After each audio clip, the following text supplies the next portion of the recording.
All right, ladies and gentlemen, exciting times in IDPA for the 2026 rulebook release. So I have put together what I think is the majority of the changes, some good, some that I'm like, okay, do whatever you want, and then some that I'm like, yeah, I don't know about that one. So I'm gonna go through the list of what I've identified here. So bear with me because I kind of got to scroll through what I got here. So 2.24, a firearm with a non-functioning trigger safety or manual. They've removed the word external. Manual safety, can't use it. Like, okay, cool. Doesn't seem to be any problem as far as I can tell. Like, yeah, if you have a manual safety on the gun, it should probably work. Carry condition. There's a lot of stuff in here about that's changed for the PCC. I don't really care about that. If you're a PCC guy, you should probably go read. They changed a lot of things for you. But like I said, it's not something that I shoot, so it's not something I'm going to go over here. I just don't really care about that.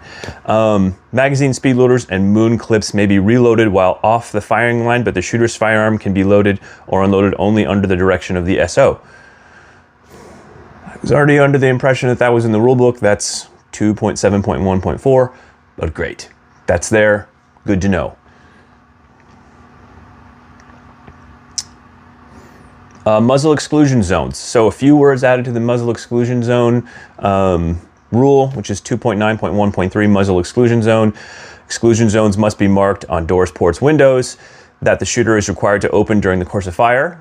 And with a doorknob or handle has been added. So apparently you don't have to have it if it doesn't have a doorknob or a handle. Okay, cool, good to go. And they also added in the minimum dimension was 6 inches square and maximum of 12 inches of a square. So great, so that you can't just make the whole door a exclusion zone. I don't know if that was a problem. Maybe it happened back east somewhere, but it didn't happen anywhere that's around me. So okay, cool. Range commands, there's a few things added in the range command section, which is 2.12. The only thing I really see here is that shooters with optics, this has been added. Shooters with optics may confirm it is functional during the load and make ready. Okay, cool. We've kind of been doing that here in the West Coast for a long time. Maybe it's been a point of contention. I have had definitely in the 1 year that I've been shooting with an optic had somebody be like, whoa, whoa, whoa, what are you doing? And it's like, well, it's the sighting system. I need to check that the sighting system is on and it's the correct level. Still can't point at a target from what I understand. So, Bob's your uncle, all good there. PCC changes with where do you point your muzzle, up or down? Don't give a shit. So, PCC, sorry that I don't care for you.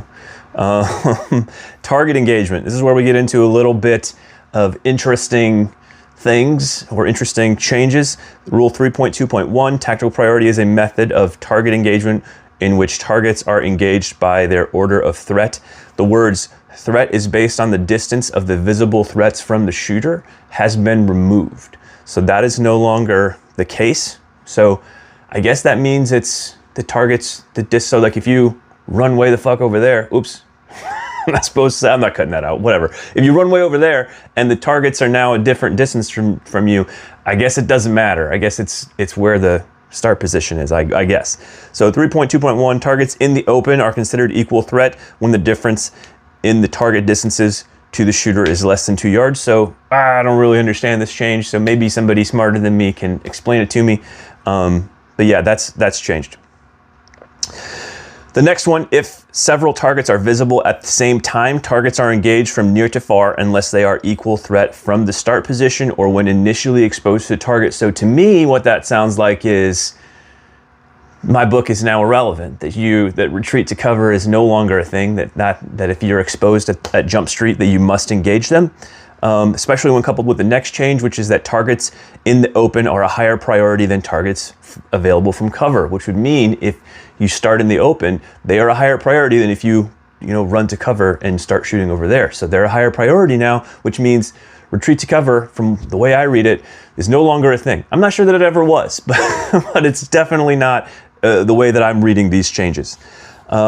This one is interesting, this next one, because I don't really know if this means what I think it means, but okay, so A cardboard target is deemed to have been engaged when the required number of shots for that target have been fired at the target, and added is that is visible to the shooter.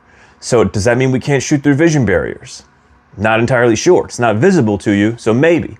Or does it mean, I mean, like if people are doing, like sometimes people do that thing where it's like, I really don't think it's as beneficial as some people think it is, where it's like, I'm gonna throw 2 and then I'm gonna go.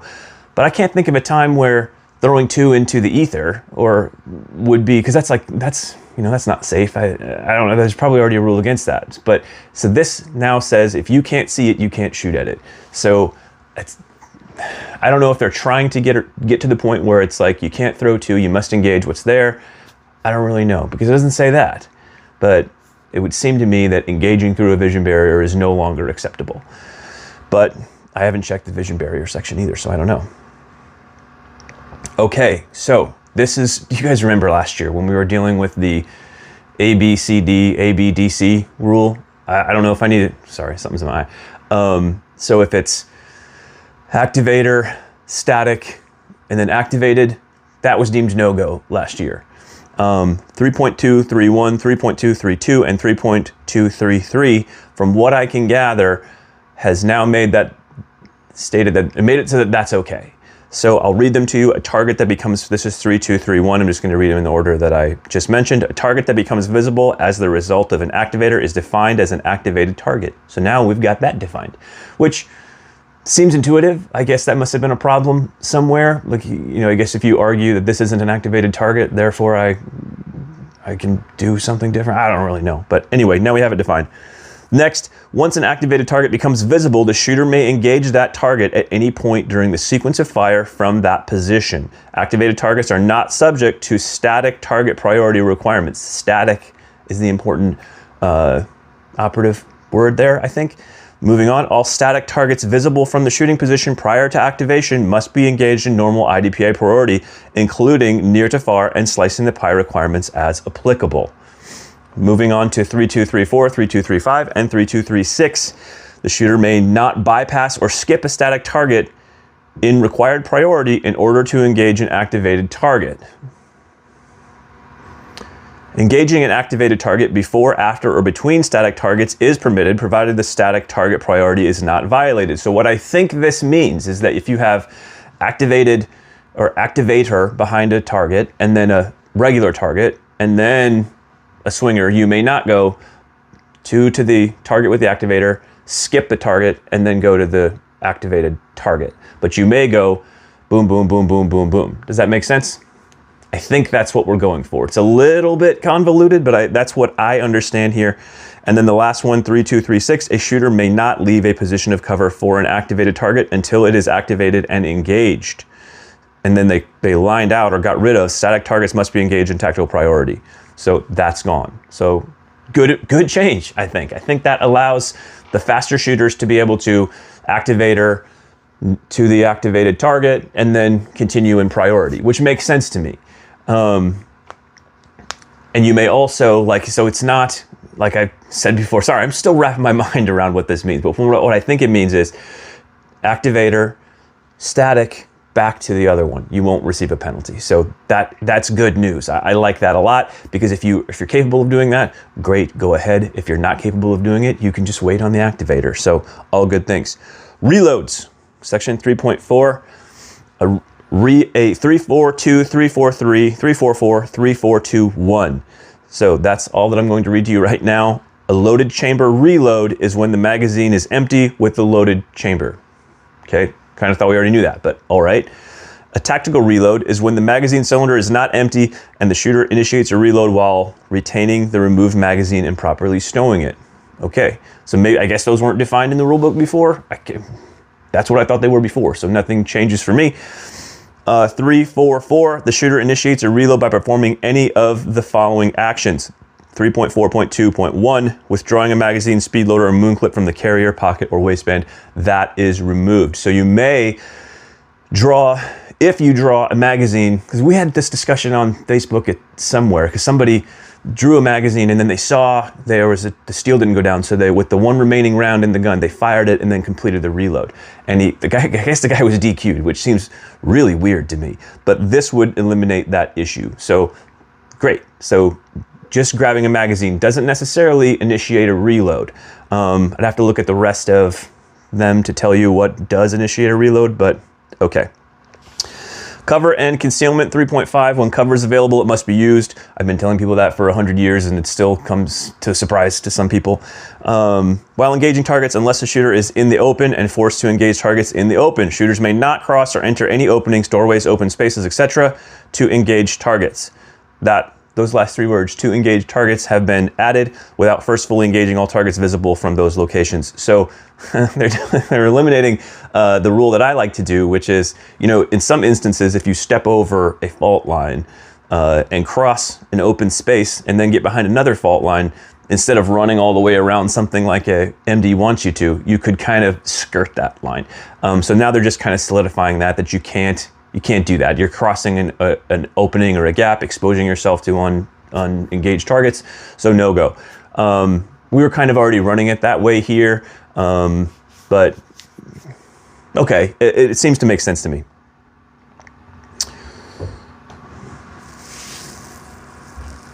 Okay, so fault lines 3.6.4.3. If a fault line is not used at a cover object, that location is not a valid position of cover for the course of fire.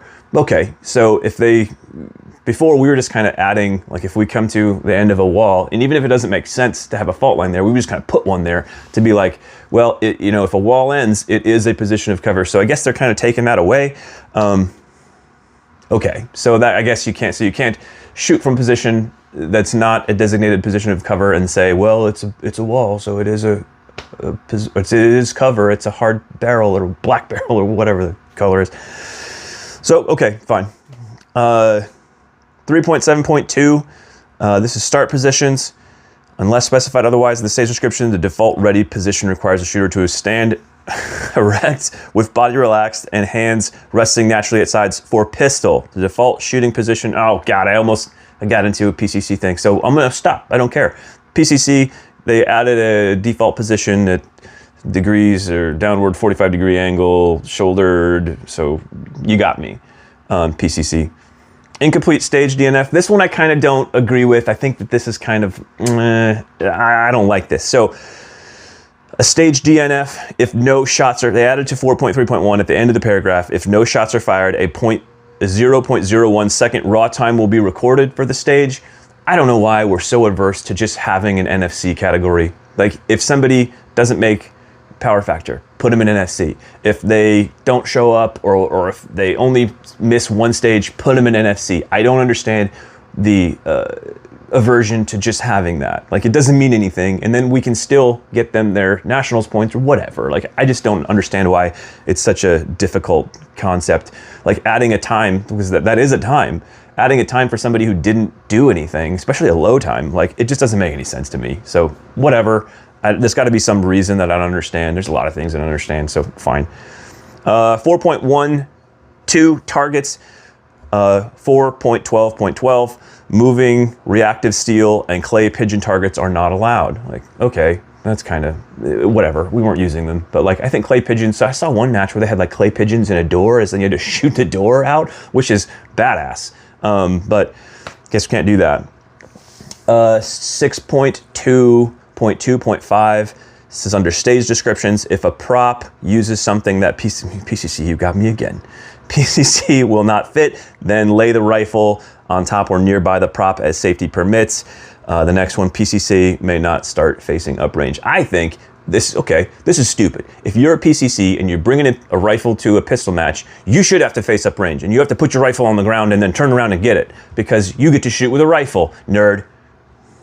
Anyway, moving on. Shooting positions and positions of cover. 6.3.6, positions of cover at windows 24 inches or less must be marked with a single fault line in the center of the window. Great. Okay, so now we took away, because for a while we had, oh, if you're entering from this way, you must slice like this. If you're entering from this way, you must slice like that. And it just brings back the subjective call of like, well, you were exposed, blah. So, okay, there's a fault line. If you step over the fault line, you get a penalty. We don't have to worry about SOs making disparate calls for different people. Stage design rules. This is a little bit of in response to Nationals, I think, because they did this at Nationals, even though it wasn't in the rule book. The number of non-threat targets may be rounded up when not a whole number. So 1 non-threat for every 2 targets, but if you have 8 targets plus 1 for 9 targets, you can round up to have another non-threat. Like, okay, good to go. PPDS rules. This one was a little bit controversial in my area. We have a shooter who's in a wheelchair, and they're saying now that you have to have concealment. I don't really understand, like, it, even though you get the letter, it doesn't necessarily mean that you are exempt from a cover garment. And I think that that should still be evaluated on a case-by-case basis, because there are certain people that are PPDS that they can't do it. It just doesn't work for their situation. And there are some that it does work. And so like having a blanket you have to, or a blanket you don't have to, seems to be the wrong way to go to me. So I think that we should be making that on an individual determination basis. All right, the thing we all came here to talk about, bug S has been moved to 8 rounds, 8 plus 1. So the question was, in discussing this through text message with friends, does that mean bug is only 8 and 1 and 2 magazines? And the answer to that is yes. So 8 plus 1, 2 magazines. So CDP loadout, good to go. I'm happy that we've brought bug into a little bit more of the rest of the divisions like CDP. You guys know it's not the round count that I would have liked to have seen, but it's an improvement. It's a step in the right direction. I shot it a couple of times, just goofing around in the last couple of months, and it is different. I'm not gonna say I like it or I don't like it yet. I don't know really how to feel about it yet. So we'll see. More to follow on that. I'll probably give it a try a few times and see how it goes.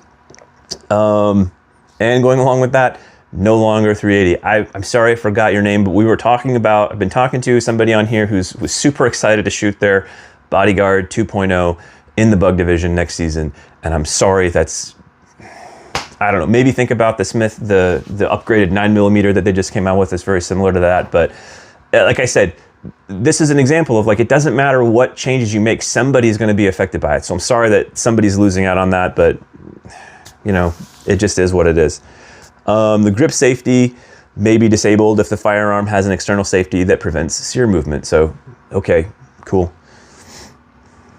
Ammunition bug now goes up to 105 power factor, and I think that really what was the determining factor of getting rid of 380 ACP was that it wasn't viable anyway. Like you'd have to reload it hotter than factory to make it work, and dropping power factor for 380 just didn't make sense. So I'm okay with that change and putting bug at 105. Most of the bug guns that I run my 105 power factor ammo anyway, so like I don't really care. A whole bunch of stuff about PCC. The written appeal review.